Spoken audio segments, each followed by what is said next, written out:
cái tao ở trên đi. Để nó đi chơi đi. Nhưng đắt quá. Con lấy đá con bỏ vào đó nó sẽ hiệu quả hơn là con bỏ cát vô á. Con lấy đá bụng á. Cái bụng đi. Ui đó trên này bò. Nhét vô.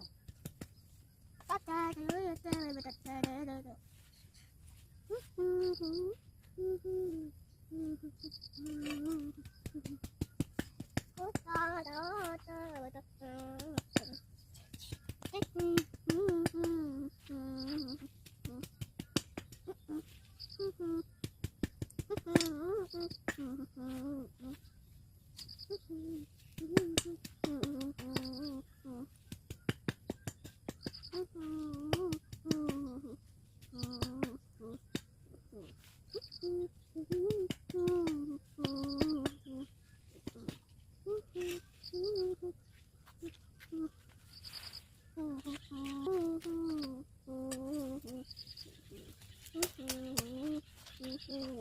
Mm-hmm.